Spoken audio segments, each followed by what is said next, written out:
Hi hello welcome to current news. మనతో పాటు కడప నియోజకవర్గ జనసేన పార్టీ నాయకులు సుంకర్ శ్రీనివాస్ గారు ఉన్నారు.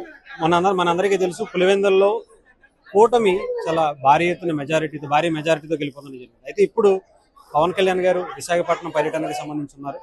అసలు పవన్ కళ్యాణ్ గారితో ఏం మాట్లాడారు, పులివెందుల్లో జరిగినటువంటి మొన్న విజయానికి సంబంధించి ఏమన్నా చర్చించారు, ఇవి తెలుసుకున్నారు. సార్ నమస్తే. పవన్ కళ్యాణ్ గారు ఇప్పుడు కలిశారు.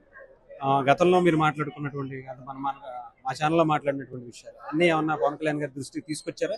మొన్న విజయానికి సంబంధించి ఏమన్నా మాట్లాడారా?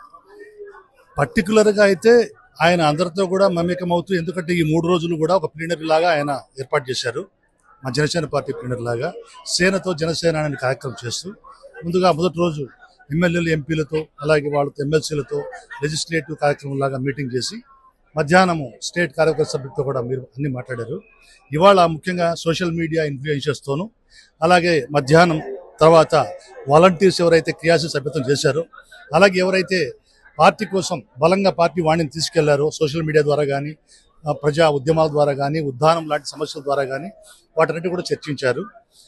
అయినా కూడా ఆయన ముఖ్యంగా పర్టికులర్గా పులివెందుల గురించి మాట్లాడలేదు. కానీ జనాలు అద్భుతంగా బయటకు వచ్చి ఓటేశారు, ప్రజాస్వామ్యాన్ని గెలిపించారు అన్న భావాన్ని మాత్రం ఆయన మాటల్లో మాకు వ్యక్తమైంది.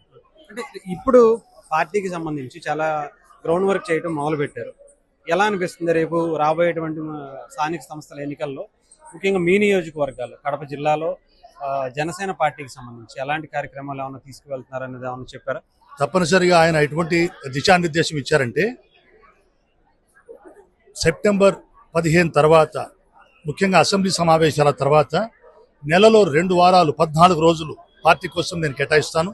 ప్రతి ఒక్కరితో కలుస్తాను, మాట్లాడతాను, పార్టీ బలోపేతాన్ని చేస్తాను. పార్టీని మండల స్థాయి, గ్రామ స్థాయి క్లస్టర్స్ వరకు, అంటే ఆయన హ్యామ్లెట్స్ వరకు కూడా మాట్లాడారు.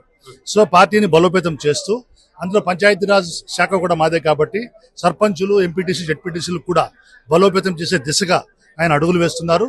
దానికి జనసేన పార్టీ సిద్ధంగా ఉంది, మేము కూడా సిద్ధంగా ఉన్నాం. ఈసారి రేపు రాబోయేటువంటి స్థానిక సంస్థలు జనసేన బలంగా పోటీ చేసే అవకాశాలు ఉన్నాయా? మీ కాన్స్టిట్యున్సీ పులివెందుల్లో కావచ్చు, కడప జిల్లాలో?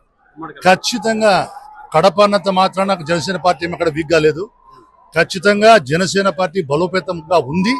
మా ఓటు బ్యాంక్ ఆల్రెడీ ఉందని మీకు తెలియజేశాను. గతంలో కూడా నాయకులు కూడా సిద్ధంగా ఉన్నారు. మాకు అవకాశం ఇస్తే మేము ఖచ్చితంగా పోరాడి ప్రజల యొక్క నాడిని, ప్రజలు కోరుకుంటున్నారు మేము బయటకు రావాలి, వాళ్ళకి అండగా నిలబడాలని. మేము వాళ్ళకి ముందుకు వెళ్ళి అండగా నిలబడి మా నిజాయితీని నిరూపించుకొని సుపరిపాలన అంటే ఏంటో చూపించే విధంగా మా జనసేన పార్టీ సిద్ధాంతాలు తీసుకుపోవడానికి మా నాయకుడు అడుగుజాడలో మేము సిద్ధంగా ఉన్నాం. Thank you.